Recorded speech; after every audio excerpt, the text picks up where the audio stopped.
Psalm 11, let's call this one For Justice Over the Tyrant, as the term that immediately came to mind in reading this chapter was bully, but bully is such an overused term nowadays because it's such an overdone thing nowadays. And so in Psalm chapter 11, we are seeing the ways in which getting your way by force was a thing, probably just as much then as it is now. However, in looking up a synonym for bully, I came across a couple more that I found interesting. Others being annoyer, pest, and oppressor, understanding that violence might not be as common a thing in our society, but getting your way by force or overcoming the will of others is still a thing. And sometimes we can do it both in overt ways through violence, as we see here in chapter 11, and sometimes through more subtle ways that line up more with what we would call being a pest.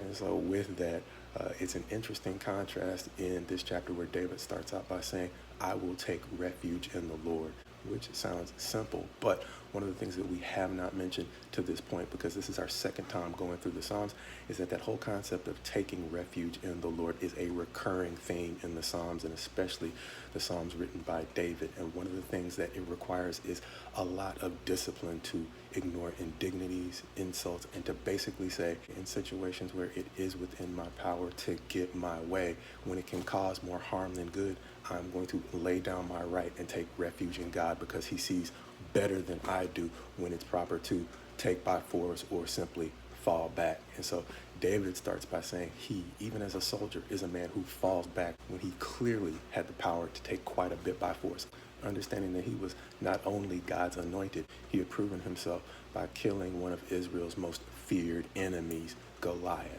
And so this chapter seems to make a subtle contrast between meekness and tyranny. Meekness being that thing we call strength under control. It's not weakness, meaning it's not me feeling like I don't have the power to do. It's me when I feel completely empowered to get my way. Once again, being able to discern the times when God has called me to fall back, even when we have the ability to get what we want. In contrast, verse 2 is going to describe the wicked when it says, For behold, the wicked bend the bow. They have fitted their arrow to the string to shoot in the dark at the upright in heart, which is an interesting contrast to the end of the chapter, which reads, For the Lord is righteous. He loves righteous deeds. The upright shall behold his face. Reminding us of one of our recurring themes from 1 John, and that is none of us has literally seen God at any time. And sometimes the way we can best gauge our attitude towards God is our attitude towards people. And when this chapter is describing the wicked as finding joy in taking aim at the upright, one of the things that they don't necessarily see is the way in which taking aim at the upright is really taking aim at God, which is reminiscent of something we saw back in chapter 5, where David writes, Make them bear their guilt, O God.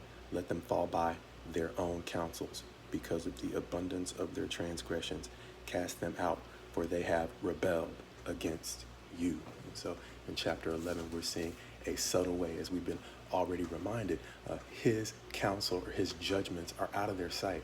And so one of the dangers in getting our way unchecked is that we can often self-destruct. And that's what David is calling for in Psalm 5. But in Psalm 11, he's also calling on the fact that God has set up his throne in the first place for justice over those who would attack the upright.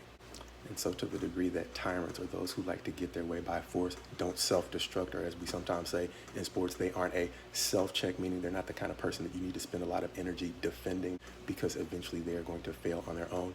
Chapter 11 is reminding us that one of the very reasons that God set up his throne is to eventually deal with those who are committed to getting their way by force.